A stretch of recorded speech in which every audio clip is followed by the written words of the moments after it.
You know the type. The person who is all smiles to your face, but the second you walk away, the knives come out. In Thai, there's a perfect phrase for this, Korna Wailung Lok. It's that two-faced person. And dealing with them is just exhausting, isn't it?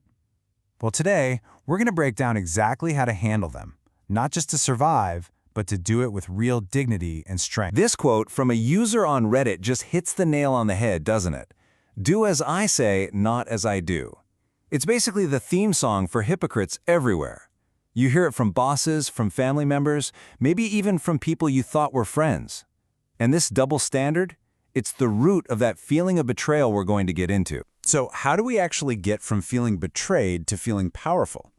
Here's our game plan. We're going to follow 5 steps. First, we'll identify the enemy within. Then we'll look at the mental trap that keeps us putting up with it. After that, it's all about building our defenses with the power of EQ, learning the art of response, and finally, figuring out how to grow from our wounds. Think of this as your roadmap to getting your peace back. Okay, first up, the enemy within. You can't really defend against something if you don't know what you're looking for. So what does this Konna Wailonglok really look and feel like in the wild? This is the classic move, right? And you see it everywhere. Just think about those office comedy skits you see on TikTok. Your coworker is like, wow, great idea, in the big meeting. But then you hear they went to the boss later and pitched it as their own. It's this perfect performance of support, all while they're actively working against you. So what are the other big red flags? Well, one you see all over forums like Reddit is someone calling other people out for the exact same things they do. You know, like a parent who lectures their kid about a tiny fib while they themselves are telling huge lies all day. Or that coworker who gossips about literally everyone, which just makes you think, oh, okay, what are they saying about me when I'm not here? These aren't just little quirks, they're massive warning signs. You know that feeling of being completely blindsided and backstabbed? It's so real and so powerful that it actually has a clinical name. According to the mental health resource iStrong, it's called betrayal trauma. And this isn't just about getting your feelings hurt, we're talking about a legitimate psychological injury. When someone you rely on breaks that trust, it can literally shatter your sense of safety and make it incredibly hard to trust anyone again. This leads to a really important question. If this behavior is so damaging, why do we put up with it so often?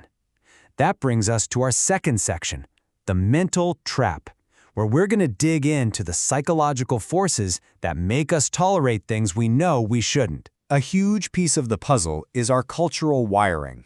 In many cultures, especially in Asia, there's a strong focus on collectivism, or kati rumu. The main goal is to keep the group happy and maintain harmony. So, from a young age, we're taught that avoiding conflict is the right thing to do. This leads to a mindset that has a great name in Thai, Ndu Kao and Rao Kat, which basically translates to pitying others to our own detriment.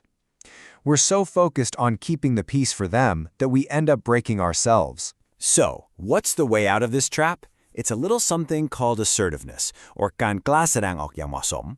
Now, this doesn't mean you have to become aggressive or confrontational.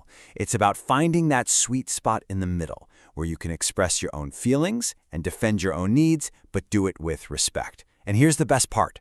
It's a skill. And like any skill, it's something you can absolutely learn. But to be assertive, especially when you're under fire, you've got to have some inner strength first. This is where we start building our armor. In our third section, we're diving into the power of EQ, or emotional intelligence. This is the raw material we need to forge that mental shield that will protect us. This framework from Chula's psychology faculty is so helpful. It breaks EQ down into 5 key pillars. It all starts with the intrapersonal. That's just knowing and accepting yourself. That's your foundation. Then you've got interpersonal, which is about building good relationships. But the next ones are the real game changers. Stress management, so you don't crack under pressure. Adaptability, so you can roll with the punches. And maintaining a positive general mood. These aren't just fluffy concepts. They are literally the pieces of armor you need. Okay, so we've got our armor. Now it's time to get tactical. Section 4 is all about the art of strategic response.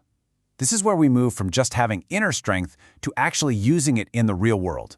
Learning to handle these situations, not with anger, but with smart, cool-headed strategy. All right, strategy number 1 is a brilliant piece of psychological self-defense.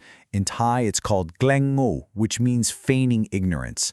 This is not about being a fool, it's about playing the fool to expose the real one. It takes incredible self-control, tapping right into our EQ skills. You just watch, silently, gathering your facts while they think you're clueless.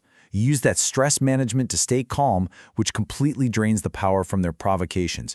You basically give them enough rope to hang themselves, and then when the time is right, you simply present the facts and watch them fall into their own trap. It's not about fighting back, it's about letting them defeat themselves. Strategy number 2 is palang nyep, or silent power. This is all about creating an aura of self-respect that toxic people just don't want to mess with. You start speaking less, which makes your words count more. You completely stop trying to explain yourself to people who aren't interested in the truth. You set firm boundaries. And maybe most importantly, you focus on your own development behind the scenes. Your quiet, steady success speaks louder than any argument you could ever have. So these strategies are amazing for self-defense. But let's be real, the ultimate goal isn't just to be in a constant state of managing difficult people.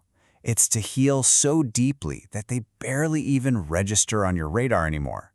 And that's what our final section is all about, growing from wounds and turning that pain into actual power. Healing from this kind of thing can feel really messy and overwhelming, but it doesn't have to be.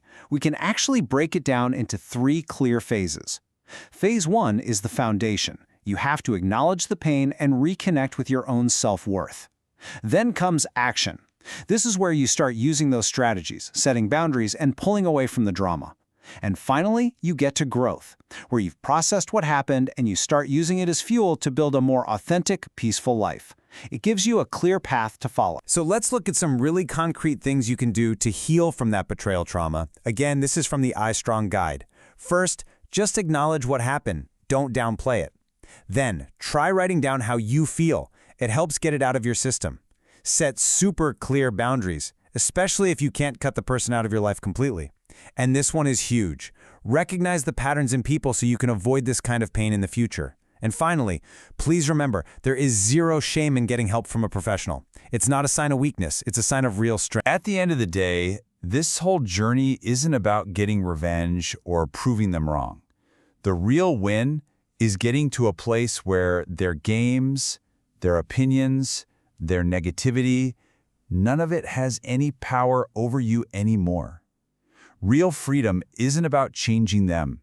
It's about reaching a point where their thoughts don't even rent space in your head. And that leaves us with one final big question to think about. What is true victory? Is it about winning some battle against another person? Or is it about winning the battle inside yourself? I think the path we've walked through today shows that a truly dignified life is one not out in the open, but in the quiet conquest of our own minds. And that right there is the only victory that really counts. Thanks for joining me.